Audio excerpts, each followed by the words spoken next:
Hello बच्चों, जय श्री राम। मैं शिव भक्त एम के सर। अभी हम पढ़ रहे हैं कक्षा 10 की गणित हिंदी मीडियम में। और पिछले लास्ट वीडियो तक हमने जो प्रश्नावली एक है, पहली जो प्रश्नावली है वास्तविक संख्याएं, वो हमने कंप्लीट किया। और आज हम शुरू करेंगे प्रश्नावली नंबर 2, बहुपद। तो बहुपद क्या होता है, किसको बहुपद कहते हैं, बहुपद की घात क्या है, बहुपद के प्रकार क्या है, बहुपद का शून्यक क्या होता है, उन सब के बारे में, और बहुपद के कैसे क्वेश्चन सोल्व करते हैं हम, प्रश्नावली के सभी एग्जाम्पल, सभी क्वेश्चंस जो है वो हम सोल्व करेंगे इस वीडियो में।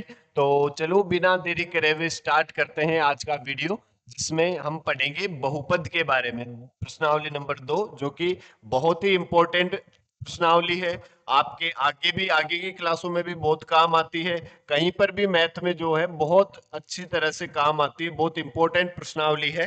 तो स्टार्ट करते हैं। इस चैप्टर में देखो हम क्या क्या पढ़ने वाले हैं। इस चैप्टर में हम पढ़ने वाले हैं इस प्रश्नावली में भूमिका। सबसे पहले तो भूमिका की बहुपद होता क्या है। देखो कोई भी बहुपद जो होता है उसके, एक तो हम इससे पहले बात करें, एक तो चर राशि और एक अचर राशि, दो तरह की राशियां होती है, एक तो चर राशि और एक अचर राशि। तो चर राशि क्या होती है, अचर राशि क्या होती है, और बहुपद क्या होता है, किसको बहुपद कहते हैं और किसको बहुपद नहीं कहते, ये सब हम डिस्कस करेंगे किसमें, भूमिका में। फिर हम बात करेंगे बहुपद की घात, कि बहुपद की घात किसको कहते हैं। और फिर हम बात करेंगे बहुपद के प्रकार, बहुपद कितने प्रकार के होते हैं, कौन कौन से प्रकार होता है। जैसे आपने सुना होगा रेखिक बहुपद, द्विघात बहुपद। तो इस तरह की बातें हम करेंगे बहुपद के प्रकार में। फिर हम बात करेंगे बहुपद का शून्यक, कि बहुपद का शून्यक क्या होता है, किसको शून्यक कहते हैं, बहुपद का शून्यक जो होता है वो एक्चुअल में होता क्या है, उसके बारे में डिस्कस करेंगे। फिर बहुपद के शून्यकों का ज्यामितीय अर्थ, कि बहुपद के जो शून्यक होंगे उनका ज्यामितीय अर्थ क्या है, कि जब हम ग्राफ बनाते हैं तो ग्राफ में बहुपद के जो शून्यक है वो किस तरह से काम करते हैं और कैसे हम उनको दर्शाते हैं, और एक्चुअल में बहुपद के शून्यक होते क्या है, उसके बारे में हम इसमें डिस्कस करेंगे। और फिर किसी बहुपद के शून्यकों और गुणांकों के मध्य संबंध, कि जो बहुपद के शून्यक और गुणांक, गुणांक क्या होते हैं उनके बारे में भी हम डिस्कस करेंगे, और उनके बीच में संबंध क्या होता है उसके बारे में हम पढ़ेंगे। इस चैप्टर में इतने सब जो है टॉपिक हम पढ़ने वाले हैं। ठीक है, तो चलो शुरू करते हैं। पहला जो टॉपिक है कौन सा, भूमिका। भूमिका के बारे में यदि हम बात करें तो भूमिका, सबसे पहले तो हम इसमें बात करें, एक तो चर राशि और एक अचर राशि। दोनों चर राशि और अचर राशि क्या क्या होती है, देखो सिंपल सा मतलब है, जो फिक्स है, जो परिवर्तित नहीं हो रही, जो एकदम फिक्स है, कोई भी वास्तविक संख्या फिक्स वास्तविक संख्या है, उसको तो हम कह देते हैं अचर। और जो किसी और पर डिपेंड है, जो जिसकी वैल्यू फिक्स नहीं है, उसको हम कह देते हैं चर। सिंपल सा मतलब है कि जो फिक्स नहीं वो चर, जो फिक्स है वो अचर। जैसे मैंने लिखा एक 2x+3, तो इसमें 2 फिक्स है, 3 फिक्स है। तो 2 और 3 तो क्या है, अचर है। और x के बारे में हमें पता नहीं, तो x को हम क्या कह देंगे, चर कह देंगे। और 2 और 3 को क्या कह देंगे, अचर कह देंगे। और जैसे हम बात करें x² - 3x+2, इसकी यदि हम बात करें तो 2 3 और इसके मल्टीपल में हम क्या लिख सकते हैं, 1। तो 1 2 3 - 3, ये तो सब क्या है, अचर है। और ये जो x है वो क्या है, चर।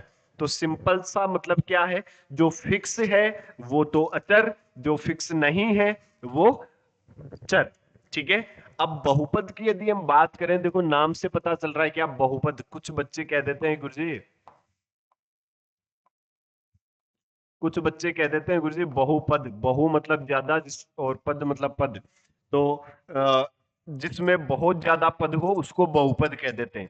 तो ये परिभाषा जो है सही नहीं है। या कई बच्चे कह देते हैं गुरुजी 2 या 2 से अधिक पदों वाले को क्या कह देते हैं, बहुपद। या फिर जिसमें 2 या 2 से ज्यादा पद हो उसको बहुपद कह देते हैं। नहीं, तो फिर सही परिभाषा क्या है, ऐसा बीजीय व्यंजक, ऐसा बीजीय व्यंजक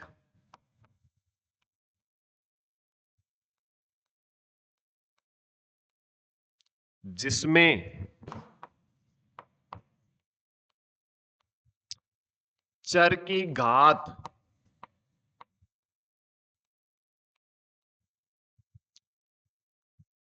धनात्मक पूर्णांक या फिर पूर्ण संख्याएं या फिर पूर्ण संख्या हो, उसे बहुपद कहते हैं।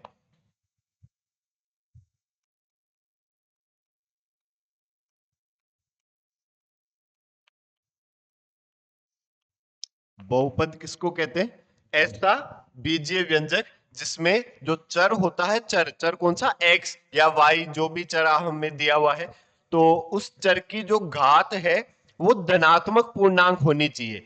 धनात्मक पूर्णांक होने का मतलब कि ना ही तो भिन्न संख्या हो कि 3/2, 5/4 इस तरह से, और ना ही कोई ऋणात्मक संख्या हो, क्या, घात, उसको क्या कहते हैं? बहुपद कहते हैं। जैसे जैसे यदि हम बात करें कि 3x+5, अब इसमें देखो ये x है, तो x की घात कितनी है? 1, तो ये एक क्या है? बहुपद है।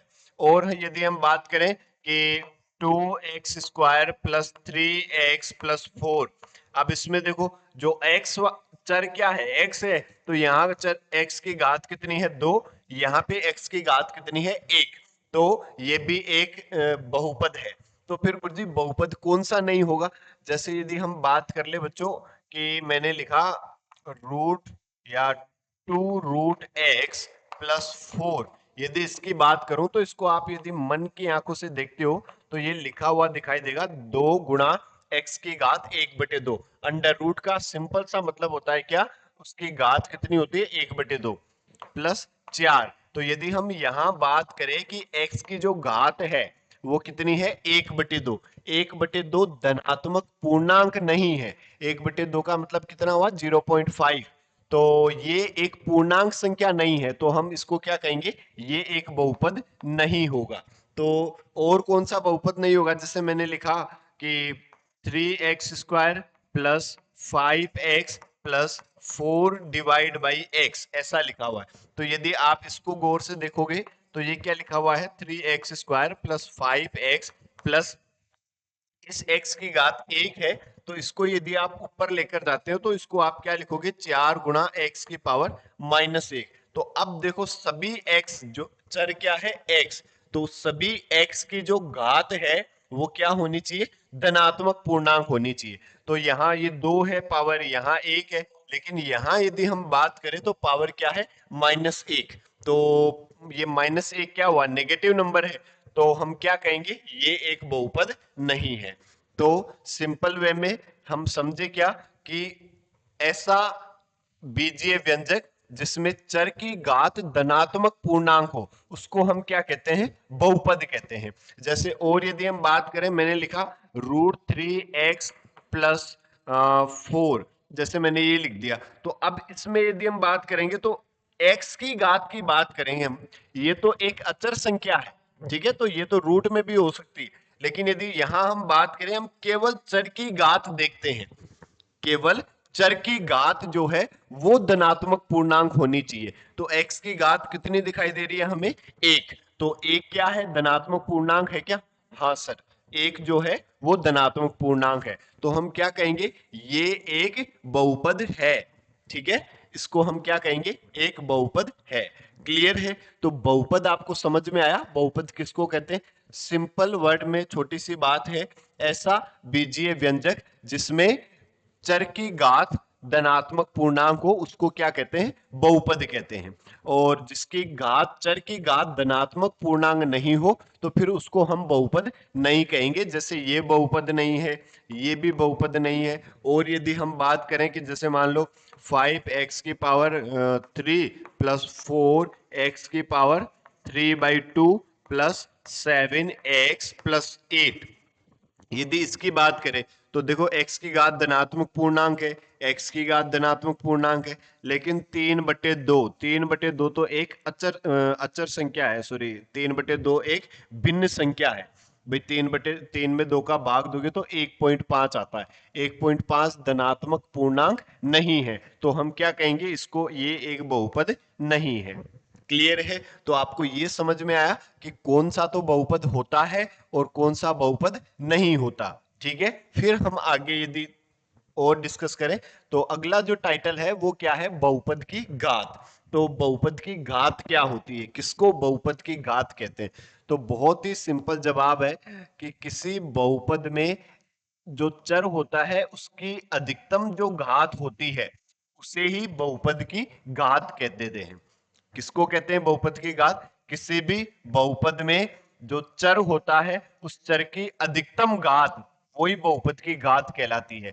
जैसे मैंने लिखा 3x+7, तो इसमें घात की यदि हम बात करेंगे तो x की अधिकतम पावर कितनी है, तो ये x है, x की अधिकतम पावर कितनी है, 1। तो इस बहुपद की घात क्या होगी, 1। क्लियर है? और यदि हम बात करते हैं, जैसे मान लो x² + 4x + 5, इसकी यदि हम बात करें तो इसमें x की अधिकतम घात क्या है? देखो यहाँ पे 1 है, यहाँ पे 2 है। 1 और 2 में ज्यादा कौन, गुरुजी? 2। तो इस बहुपद की घात क्या हुई, घात हम बता देंगे इसकी 2 है। और यदि हम जैसे मान लो बात करें, मैंने लिखा 3x⁻10 + 4x⁸ + 7, यदि इसकी बात करें तो इसकी घात कितनी होगी? देखो x की जो अधिकतम घात है उसे ही हम क्या कहते हैं, घात कहते हैं। तो यहाँ पे x⁸ 8 है, यहाँ पे x⁸ 10 लिखा हुआ है, तो हम इस बहुपद की घात कितनी बताएंगे, 10। तो घात क्या होती है? घात सिंपल वर्ड में हम समझे कि बहुपद में जो चर होता है उस चर की जो अधिकतम घात होती है उसे ही हम क्या कहते हैं, बहुपद की घात कहते हैं। अब यहां से एक सिंपल मतलब और क्या निकलता है कि जिस बहुपद की जितनी घात होती है उस बहुपद के अधिकतम उतने ही शून्यक हो सकते हैं। ठीक है, अब शून्यक क्या होता है हम आगे बात करेंगे। तो जैसे मान लो ये बहुपद है तो इसके शून्यकों की संख्या कितनी हो सकती है अधिकतम, 1। केवल एक ही शून्यक होगा। इसके जो शून्यक होंगे अधिकतम शून्यक वो कितने हो सकते हैं, 2। इससे ज्यादा नहीं होंगे, इससे कम भलाई हो सकते हैं लेकिन इससे ज्यादा नहीं होंगे। और इस बहुपद के शून्य कितने हो सकते हैं, 10।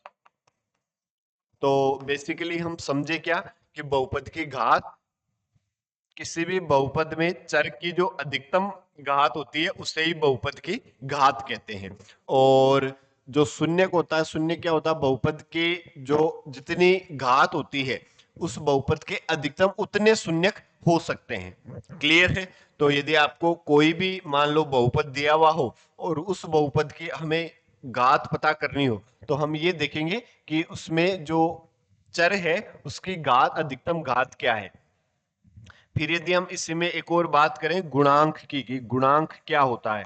जैसे मैं बात करूं, मैंने लिखा 3x² + 4x + 10 = 0, ये एक बहुपद लिखा हुआ है। तो जो गुणांक हम बात करें, यदि x² का गुणांक, यदि मैंने पूछा आपसे x² का गुणांक, तो x² किससे गुणा हो रहा है, जो अचर जो संख्या है जिससे वो x² गुणा हो रहा है तो वही क्या होता है, x² का गुणांक। तो x² किससे गुणा हो रहा है, 3 से, तो x² का गुणांक क्या होगा, 3। और यदि हम बात करते हैं इसी में x का गुणांक, तो x किससे गुणा हो रहा है बच्चों, x गुणा हो रहा है गुरुजी 4 से, तो x का गुणांक क्या होगा, 4। तो किसी भी बहुपद में यदि आपको गुणांक पता करना हो, किसी का भी गुणांक पता करना हो तो वो किससे गुणा हो रहा है बस उस वैल्यू को लिख दो। ठीक है, गुणांक में कोई x और ऐसे नहीं लिखे आप। और यदि आप इसी में अचर की बात करते हैं, अचर संख्या या अचर राशि, तो वो कितनी है, 10। यदि मैं आपसे पूछूं ax² + bx प्लस सी बराबर 0, इसमें गुणांक हमें लिखने हैं। तो एक्स स्क्वायर का गुणांक तो क्या होगा, देखो एक्स स्क्वायर का गुणांक तो है ए, एक्स का गुणांक क्या होगा, एक्स किससे गुणा हो रहा है, देखो एक्स गुणा हो रहा है बी से, तो एक्स स्क्वायर का गुणांक क्या हुआ, बी। और यदि अचर की हम और बात करते अचर, तो फिर अचर क्या है हमारे पास, सी। ठीक है, तो गुणांक क्या होते हैं, जो जिससे मल्टीप्लाई होता है वही उसका गुणांक होता है। क्लियर है, आपको बहुपद की घात समझ में आई। किसी भी बहुपद में चर की अधिकतम जो घात होती है उसे ही क्या कहते हैं, बहुपद की घात कहते हैं। फिर देखो आगे यदि हम और बात करें बहुपद के प्रकार, बहुपद के प्रकार की यदि हम बात करें कि यदि किसी बहुपद की घात एक हो तो फिर हम उस बहुपद को कहते हैं रेखिक बहुपद। क्या कहते हैं, रेखिक बहुपद।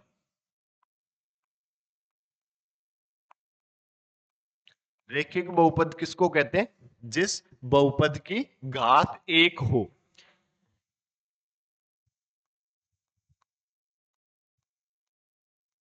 एक मतलब जैसे मैंने लिखा 3x+7, 3/2, y+4, और मैं लिख देता हूं जैसे मान लो -5/11, z+10।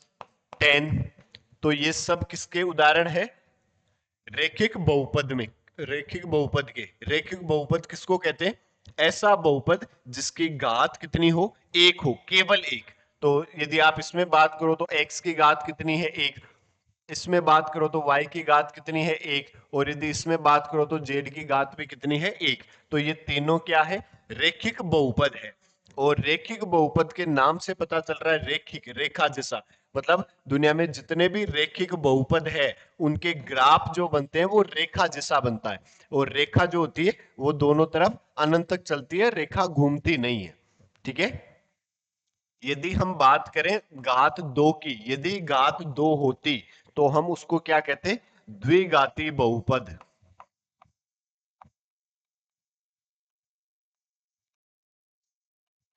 द्विघाती बहुपद कौन सा होता है, जिसकी घात दो हो। जैसे जैसे मैंने लिखा x² + 5x+4, इसमें यदि आप बात करो तो x की जो घात अधिकतम घात कितनी है, दो। तो ये एक द्विघाती बहुपद है। और यदि आप बात करो तो x² + 7x+10, ये लिख दिया, जैसे ये भी एक क्या है, द्विघाती बहुपद है।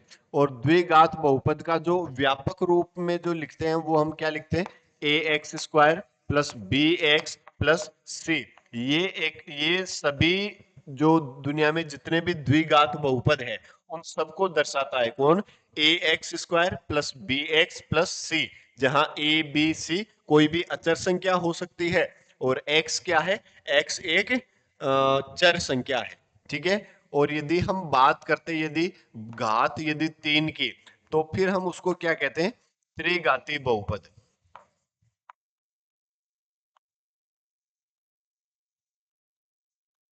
ऐसा बहुपद जिसकी घात 3 हो तो उसको हम क्या कह देते हैं, त्रिघाती बहुपद कह देते हैं। जैसे जैसे मैंने लिखा x³ + 4x² - 7x+1, ये एक त्रिघाती बहुपद हो गया। मतलब x की अधिकतम घात कितनी होनी चाहिए, 3 होनी चाहिए। और इसका जो व्यापक रूप है वो हम क्या लिख देते हैं, ax³ + bx² + 3x + d। ठीक है, मतलब ये दुनिया में जितने भी त्रिघाती बहुपद है उन सबको दर्शाता है। सबको कैसे, ए बी सी और डी, ये कोई भी अचर संख्या हो सकती है। क्लियर है, और इसके आगे भी फिर बढ़ते जाते हैं। देखो और प्रकार, जैसे मान लो घात 4 हो तो फिर उसको चतुर्थ घाती बहुपद कह देते हैं, फिर पंचघाती बहुपद कह देते हैं, ऐसे आगे बढ़ते जाते हैं। पर जो इम्पोर्टेंट जो टाइप है, इम्पोर्टेंट जो प्रकार है, जो ज्यादा इम्पोर्टेंट है, जो ज्यादा काम आते हैं, वो ये तीन तरह के बहुपद है। कौन कौन से, रेखिक बहुपद, द्विघाती बहुपद और त्रिघाती बहुपद। ठीक है, तो ये बहुपद के प्रकार हमने पढ़े। क्लियर है, फिर देखो और आगे बढ़े यदि हम, तो अब हम बात करें बहुपद के शून्य की, कि बहुपद का शून्य क्या होता है। तो बहुत ही सिंपल जवाब ये है कि किसी बहुपद में चर का ऐसा मान जो उस पूरे बहुपद को शून्य कर दे, तो वही चर का ऐसा मान उस बहुपद का क्या कहलाता है, शून्य कहलाता है। तो क्या लिखेंगे, किसी बहुपद में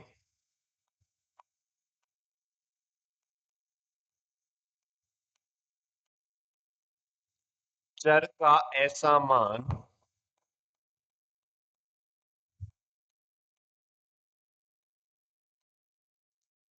जो संपूर्ण बहुपद को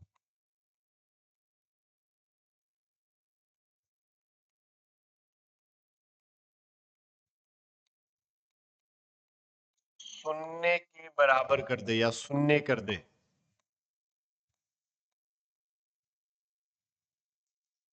ऐसा मान क्या कहलाता है, बहुपद का शून्यक कहलाता है।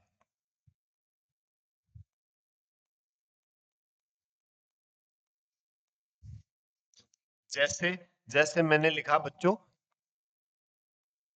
x x-2, इसको हम पी एक्स से ऐसे दर्शा देते हैं। जैसे मैंने लिखा पी एक्स बराबर x-2, ये एक बहुपद है। तो इस x-2 में x की जगह क्या रखा जाए कि ये जीरो हो जाए। तो यदि मैं देखो इसमें x बराबर 2 रखता हूं, तो ये p2 बराबर 2-2, तो p2 की वैल्यू क्या आ गई, 0। तो मतलब कि इस बहुपद में x का मान 2 रखने से इस कंप्लीट इस पूरे बहुपद का जो मान है वो क्या हो रहा है, शून्य के बराबर हो रहा है। तो x बराबर 2 इस बहुपद का क्या है, एक शून्यक है। ठीक है, ये इसी को हम क्या कहेंगे, x बराबर 2 एक शून्यक। अब इसको पता कैसे करते हैं, ऐसे रख रख के नहीं देखते। जब हमें पता करना होता है तो हम क्या कर देते हैं, x-2 को 0 के बराबर कर देते हैं। जब हमें शून्य ज्ञात करना होता है तब जो भी बहुपद जिसका हमें शून्य ज्ञात करना है, उसको बराबर 0 कर देते हैं और फिर उसको सोल्व करते हैं और x की वैल्यू पता कर लेते हैं, वो किसी भी टाइप का बहुपद हो जाए। तो अब इस 2 को यदि आप उधर भेजते हो तो x बराबर क्या आ जाएगा, 2। तो यहां से आपको पता चला, देखो x बराबर 2 जो है वो इस बहुपद का एक शून्यक है। और यदि हम एग्जाम्पल की और बात करें, जैसे मैंने लिखा 10x-20, इसका आपको शून्य ज्ञात करना है। तो इसको भी हम क्या लिख देंगे, बराबर 0 लिख देंगे। जब भी जिस भी बहुपद का शून्य ज्ञात करना उसको हम किसके बराबर लिख देते हैं, 0 के बराबर लिख देते हैं। अब इस 20 को यदि हम उधर भेजते हैं तो 10x बराबर 20 और x बराबर ये 20 और ये 10 गुणा में, तो इधर किस में आ जाएगा, बट्टे में। 0 से 0 कटा तो x का मान क्या आया, 2। ये इस बहुपद का क्या हो गया, एक शून्यक हो गया। और यदि हम बात करें, जैसे मान लो मैंने लिखा कि x² माइनस या प्लस 3x+2, जैसे मैंने ये लिखा। तो अब इस बहुपद में यदि मैं मान लो x बराबर -2 रखता हूं, मैंने इसको पी एक्स के बराबर लिखा और मैंने इसमें x की जगह -2 रखा। तो देखो p -2 बराबर -2 का होल स्क्वायर प्लस 3 गुणा -2 और प्लस 2। ठीक है, तो ये p -2 बराबर, ये कितना हुआ, माइनस का स्क्वायर करोगे तो प्लस का 4 हो जाएगा देखो, और इनको गुणा किया तो माइनस का 6 और ये प्लस का 2। तो 4 और 2 6, -6 क्या आ जाएगा, 0। तो हम क्या कहेंगे कि x बराबर -2 इस बहुपद का क्या है, एक शून्यक है। क्लियर है। और यदि हम मैं इसमें x बराबर -1 और रखूं, मैंने इसमें x बराबर -1 रखा, तो ये p -1, तो ये क्या हो जाएगा, देखो -1 रखोगे तो -1 का स्क्वायर प्लस 3 गुणा -1 प्लस का 2, या फिर p माइनस एक बराबर माइनस एक का स्क्वायर कितना हो जाएगा 1 और 3 गुणा माइनस एक माइनस 3 और ये क्या है इधर प्लस का 2 तो 2 और 1 3 माइनस 3 क्या आ जाएगा 0 तो p माइनस एक की वैल्यू क्या आई 0 तो मतलब हम क्या कहेंगे कि इसमें x बराबर माइनस एक रखने पर भी पूरे बहुपद का मान क्या हो रहा है 0 हो रहा है शून्य हो रहा है तो हम क्या कहेंगे कि इस बहुपद के शून्य क्या होंगे एक तो माइनस दो और एक माइनस एक भी इस बहुपद का क्या होगा शून्य होगा तो देखो इस बहुपद की घात कितनी है दो घात अधिकतम घात कितनी है दो तो इसके अधिकतम कितने शून्य होने चाहिए दो ही होने चाहिए दो से ज्यादा तो नहीं हो सकते तो आप एक तो ये शून्य हो गया माइनस दो और एक ये शून्य हो गया माइनस एक तो ऐसे हम उनके शून्य पता करते हैं तो हम समझे क्या किसी भी बहुपद में चर का ऐसा मान जिस पर संपूर्ण बहुपद का मान क्या हो जाए जीरो हो जाए तो उसको हम क्या कहेंगे उस बहुपद का शून्य कहेंगे क्लियर है चलो फिर और आगे बढ़े अब आगे क्या कह रहा है बहुपद के शून्यकों का ज्यामितीय अर्थ कि किसी भी बहुपद का जो शून्यक होता है उसका ज्यामितीय अर्थ क्या है तो जैसे मान लो मैंने लिखा पी एक्स बराबर एक्स प्लस दो ये एक बहुपद मैंने लिखा तो इसमें इस पी एक्स को यदि मैं वाई पी एक्स को यदि मैं y नाम दूं तो y बराबर क्या होगा x प्लस दो ये एक बहुपद होगा ठीक है अब इसमें यदि आप x बराबर जीरो रखते हो तो y का मान क्या आया जीरो प्लस दो कितना आ जाएगा दो और यदि आप इसमें x बराबर माइनस दो रखते हो तो y का मान कितना आया माइनस दो प्लस दो कितना आ जाएगा जीरो अब मैं यदि इसको दर्शाऊं तो जब x बराबर आपने क्या रखा जीरो रखा सॉरी जब x बराबर जीरो रखा तो y की वैल्यू दो तो ये जीरो जीरो पर ये y की वैल्यू दो ये हुआ पॉइंट ये कौन सा पॉइंट है 0,2 कि यदि आपने यहां से एक पॉइंट मिला आपको 0,2 और यहां से आपको एक पॉइंट मिला -2,0 और फिर ये अगला जो पॉइंट है -2,0 तो एक्स एक्स पर कितना चलेंगे -2 तो ये -1 और ये -2 और वाई एक्स पर कितना चलेंगे 0 तो चलेंगे ही नहीं तो इन दोनों को मैंने मिलाया तो ये एक रेखा बनी देखो अब ये पॉइंट इस पॉइंट के निर्देशांक क्या है -2,0 तो हम जानते क्या है शून्य के बारे में चर का ऐसा मान जिस पर बहुपद संपूर्ण बहुपद का मान क्या हो जाए जीरो हो जाए तो उसी को हम क्या कहते हैं बहुपद का शून्य कहते हैं तो चर का मान क्या है जैसे मैंने इस में रखा x का मान -2 तो जो संपूर्ण बहुपद कौन सा है x प्लस दो मतलब p x का मान कितना आया जीरो y का मान जीरो और y किसके बराबर है p x के बराबर तो इसमें -2 रखने पर संपूर्ण बहुपद का मान क्या आ रहा है जीरो आ रहा है तो वो कौन सा पॉइंट है ये पॉइंट है तो किसी भी बहुपद का ज्यामितीय अर्थ क्या होता है कि यदि वो बहुपद एक्स एक्स को टच करता है तो एक्स एक्स को उसी पॉइंट पर टच करेगा जिस पर उस बहुपद का शून्य जो वो बहुपद का शून्य होगा मतलब समझे क्या कि कोई भी बहुपद एक्स एक्स को जितनी बार टच करता है या कट करता है उस बहुपद के उतने ही शून्य होते हैं क्यों क्योंकि इस पर वैल्यू कितनी आ रही है बहुपद की जीरो आ रही है देखो और इसके अलावा क्या ये लाइन दोनों तरफ आगे बढ़ाने पर क्या एक्स एक्स को दोबारा कट करेगी क्या कहीं पे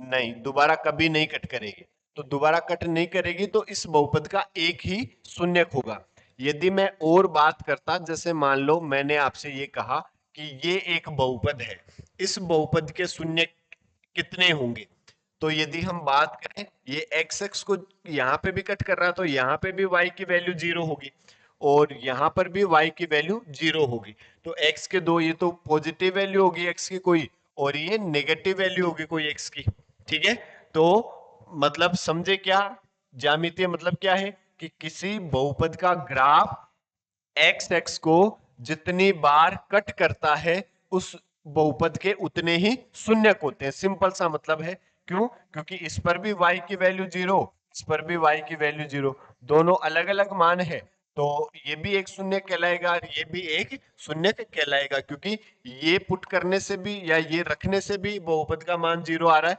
और ये रखने से भी संपूर्ण बहुपद का मान 0 आ रहा है, तो इस बहुपद के दो शून्य हुए।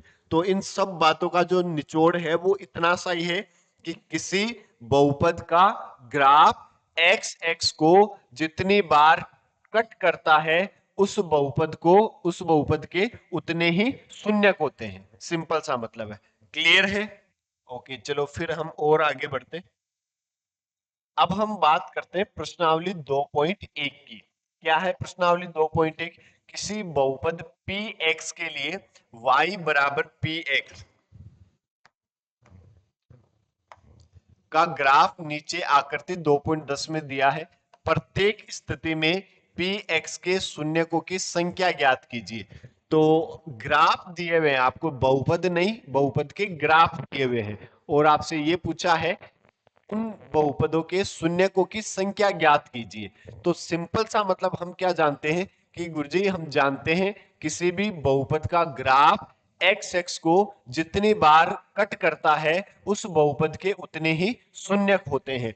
तो ये किसी बहुपद का ग्राफ है, तो ये एक्स एक्स को कितनी बार कट कर रहा है? गुरुजी ये तो एक्स एक्स से ऊपर जा रहा है और एक बार भी नहीं कट कर रहा है, तो इस बहुपद के शून्यकों की संख्या कितनी हो जाएगी? गुरुजी एक भी शून्यक नहीं होगा। क्यों नहीं होगा? क्योंकि एक्स एक्स को एक बार भी ये प्रतिच्छेद नहीं कर रहा है, इसलिए इस बहुपद के शून्यकों की संख्या क्या होगी? 0। एक भी शून्य किसका नहीं होगा। यदि हम इस बहुपद की बात करते तो ये ग्राफ देखो, इस बहुपद एक्स एक्स को यहां पे कट कर रहा है, इस पॉइंट के अलावा एक्स एक्स को कहीं दूसरे पॉइंट पर कट नहीं कर रहा है। तो हम क्या कहेंगे? हम कहेंगे इस बहुपद के जो शून्यक होंगे वो कितने शून्यकों की संख्या कितनी होगी? एक। केवल एक ही इस बहुपद का शून्यक होगा। यदि हम इस बहुपद की बात करें तो इसका ग्राफ देखो, एक्स एक्स को 1 पॉइंट, 2 पॉइंट और 3 पॉइंट, तीन अलग अलग पॉइंट पर कट कर रहा है, तो इस बहुपद के कितने शून्यक होंगे? गुरुजी 3। वेरी गुड, शाबाश। तो इस बहुपद के शून्य कितने हो जाएंगे? 3 हो जाएंगे। क्यों? क्योंकि ये इस बहुपद का ग्राफ जो है एक्स एक्स को 3 जगह कट करता है, 3 जगह प्रतिच्छेद करता है, तो इस बहुपद के कितने शून्यक होंगे? 3 ही शून्यक होंगे। फिर यदि हम और बात करें नेक्स्ट कि इस बहुपद में देखो जो ग्राफ है एक्स एक्स को कितनी बार कट कर रहा है? एक और एक 2 बार, तो ये ग्राफ जो है बहुपद को 2 बार कट कर रहा है, तो इस बहुपद के कितने शून्य होंगे? 2। तो इस बहुपद के भी शून्य कितने हो जाएंगे? 2। और यदि इस बहुपद की बात करें तो देखो ये एक यहाँ पे कट कर रहा है, दूसरा यहाँ पे कट कर रहा है, तीसरा यहाँ पे कट कर रहा है और चौथा यहाँ पे कट कर रहा है, तो जो शून्यकों की संख्या होगी शून्यक वो कितने होंगे? 4, क्योंकि एक्स एक्स को 4 जगह कट कर रहा है। और यदि हम इसकी बात करें तो ये 1, ये 2 और ये 3, तो इस बहुपद के शून्यकों की संख्या भी कितनी हो जाएगी? 3। क्लियर है? आया आपको समझ में? तो फिर बोलो जय श्री राम। इसी के साथ आपकी प्रश्नावली 2.1 कंप्लीट हुई। आप इसके एग्जाम्पल भी देखें, क्वेश्चन भी देखें, और सभी का निचोड़ एक इतना सा है कि किसी भी बहुपद का ग्राफ एक्स एक्स को जितनी बार प्रतिच्छेद करता है उस बहुपद के उतने ही शून्यक होते हैं। क्लियर है? तो कमेंट बॉक्स में कमेंट करके जरूर बताएं कि आपको कैसा समझ में आया। जय श्री राम, जय महाकाल, हर हर महादेव।